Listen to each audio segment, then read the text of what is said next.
Bonjour à toutes et à tous, bienvenue à cette séance d'information sur l'enseignement supérieur. Une présentation organisée par le Pôle académique Liège-Luxembourg.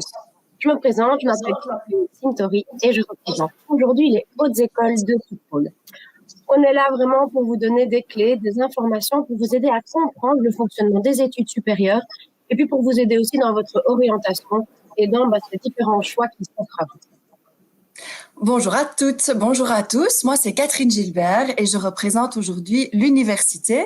Alors, on va vous accompagner toutes les trois pendant 50 minutes maximum et on sera à votre disposition par après pour répondre à vos questions.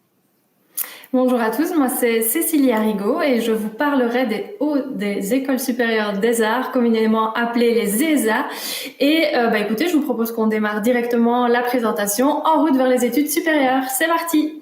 En effet, vous êtes à un moment très important de votre vie, que vous soyez en 5e ou en Rhéto.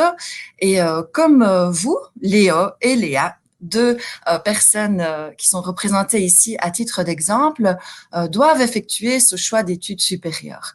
Alors ce choix, mais on ne le fait pas n'importe comment. Il est important de prendre en compte toute une série de critères.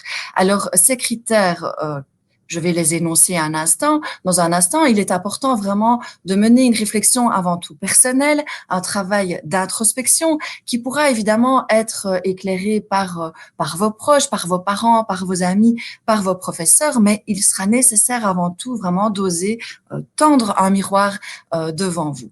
Et quels sont les critères à explorer? Eh bien, il y a d'abord vos centres d'intérêt. Qu'est-ce que vous aimez faire? Qu'est-ce que vous aimez moins faire? Léo, par exemple, il adore être au contact avec les gens. Il n'aime pas trop rester toute la journée à un bureau. Il aime être à la rencontre. Il est animateur dans les mouvements de jeunesse. Ça le passionne. Il a envie d'avoir un certain engagement au niveau de la société pour une société plus juste demain. Ça, c'est un premier critère. Deuxième critère, vos points forts, vos points faibles. Il y a chez tout le monde des matières peut-être dans lesquelles vous excellez plus que dans d'autres. Vos points forts, vos points faibles, ça peut être ceux de l'école, évidemment. Léa, par exemple, elle est particulièrement forte en sciences, en chimie, mais ça peut aussi être des points forts dans d'autres domaines que ceux des écoles. Par exemple, Léa, elle est très méticuleuse, elle est engagée dans une junior entreprise dans son école, elle s'occupe de la comptabilité, elle aime bien gérer ces aspects-là. Troisième critère, ça pourrait être aussi votre implication. En fonction de la formation que vous allez choisir, votre investissement pourra être très varié et multiforme en termes d'études, par exemple, de pratiques, de longueur de formation. Et puis, il y a aussi évidemment les métiers qui vous attirent. Par quel métier êtes-vous attiré? Là, on insiste vraiment là-dessus que vous essayez de confronter vraiment vos représentations aux réalités professionnelles. Il y a une récente enquête PISA qui montrait notamment que les 10 métiers qui attiraient le plus les jeunes aujourd'hui étaient semblables à peu de choses près aux métiers qui attiraient les jeunes il y a 20 ans. Or, le marché de l'emploi a fortement évolué. Il y a des nouveaux métiers tous les jours. Les environnements de travail, les compétences changent très fort. Donc, on vous invite vraiment à aller à la rencontre de professionnels, à consulter des outils en ligne, à confronter vraiment vos représentations à la réalité.